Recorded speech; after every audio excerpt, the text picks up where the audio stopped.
Hello and welcome. Today we are talking about carers. Now, nearly 150,000 people are thought to be looking after someone in Kent right now. Kent County Council have a responsibility to support carers, and they've just published a new draft strategy which details how they plan to do just that. We've got Chris Mckenzie with us from Kent County Council to explain what it's all about and how you can get involved. Welcome, Chris. Hi Phil, how are you doing? Very good, thank you. Chris, you're the Director for Adult Social Care at Kent County Council. Can you tell us a bit about the responsibility that KCC have for carers? Well, as you say, Phil, I mean, carers do phenomenal work supporting loved ones, people in their family, and a carer really is somebody who is someone in an unpaid role who provides or intends to provide support and care to another adults, and they may be a mum and dad, husband, wife, partner, brother, sister, friends, or neighbours. So anyone could be doing an unpaid carer role, and many people do find themselves undertaking those roles at some point in their life. And for Kent County Council, actually one of our most important responsibilities in adult social care is about the support that we provide to carers. And that might be about planning or funding support for carers. It might be about promoting their well-being. It might be, and it starts really by understanding what is the carer's need for support, and actually what do they want to achieve in their own life. So it's not just about the support they provide to the person that's cared for. It's about what the carer needs and what support they need to be able to enable them to undertake that role. Yeah, you've been working for a while now to listen to carers to help inform this new strategy. Has their feedback actually changed your thinking? Well, it did, yeah. And what we did before we started the formal consultation is we've done a lot of informal engagement. So we've spoken to lots of carer organisations. We've spoken to people that are known to us who provide support to people they love, and we've already heard lots of things from carers about what's important to them, and that's informed our draft strategy, which is now out for consultation. So we've heard about the importance of responding quickly to support them to meet their needs. We've heard one of the really important things is about how we support carers to maintain their own identity and to be able to live a life that's important to them, about the importance of responding to carers' views, communicating in a clear way, working jointly with carers as well, so considering their needs in their own right and how we work with them. We've also heard about the importance of working more closely with our partner organisations, so particularly with health, to join up support to make sure that things are easier to navigate, and also about making sure that carers have the right kind of advice and information to help them to make good decisions about what support they need as well. So yeah, we've already learned loads, Phil, but there's an awful lot more that we want to hear about, and we want to get people's views to inform that strategy moving forward. And you would say that those were the main headlines that people need to know about this new strategy then, yeah? Yeah, I think they're the main headlines, and what we've developed so far through our work, through that engagement work that we've done with carers, is three core principles, and we're starting to base the strategy around those three core principles. So the first one is about supporting you to be you. So that's about supporting carers to get the right support they need, to be able to contribute to what makes them who they are as well. So it's not just about the person they care for, it's about how we support carers to be an individual in their own right and do the things that they want to do. The second core principle is about providing the best support possible. So that's about listening to people's experiences and making sure that we've got the right support at the right time to support people when they need it. And it's not just about responding in a crisis, it's about making sure throughout their journey as a carer they get the support they need when they need it. And then the final principle is about positive outcomes. So it's about how we know that we've made a difference, and what are the measures that are going to tell us that we really have made a difference to people's lives. This is a draft strategy, as we said, so you're still keen to hear people's thoughts though, is that right? Oh, absolutely, yes. So we started the consultation on the 12th of January, and we're running the consultation until midnight on the 22nd of February. So still quite a bit of time for people to give us their views. You can go on our website, so it's www.kent.gov.uk/adult carers strategy, but you can if you go to the main Kent website, you'll be able to find the link, and there's a short online questionnaire there, and the draft strategy is published there.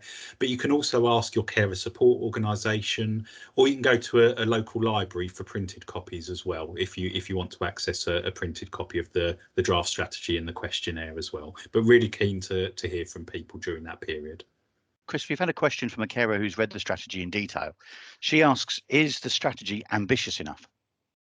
That's a good question, and it's actually the sort of challenge I think that we want to get. And we want to challenge ourselves to be ambitious and to be ambitious for carers, and we really do hope that the strategy does set out our ambition. But if carers or people they support don't believe that we're going far enough, we'd love to hear from people, and we'd love to get those views. And for me, the consultation is just one part of the process, and we want to continue to work with carers, continue to have those conversations even beyond the publication of the strategy, and we want to be challenged about whether we're going to be ambitious enough. So yeah, please do feed in your views if you think we could be doing more.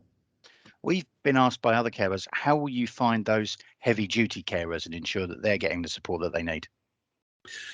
Well, I think it's a really good point, because actually there's an awful lot of carers who don't seek support or don't know that they can seek support. And as you mentioned earlier, Phil, there's an awful lot of unpaid carers living in Kent, supporting family members or loved ones. And actually, one of the really important parts of our strategy is about wanting to keep raising awareness of the services that are available to people, or the support or the information, because actually part of our ambition is to make sure everybody is aware of what support they're entitled to, how they can access it, and to make it easier for people to request support as well. And it's pretty difficult for people if they're if they're spending significant amounts of their time being a carer for somebody, just to be able to be aware of what's available can sometimes be difficult. So that's a really key part of our strategy moving forward. Another question we've had from a carer is, how will the strategy support carers who are struggling financially? Yeah, another really good question. And for me, there's a number of ways that we want to do that. So, it's about awareness, and it's about supporting people to understand how to access the support that they're entitled to. So, for example, it would be about raising awareness of entitlement to benefits if they're eligible.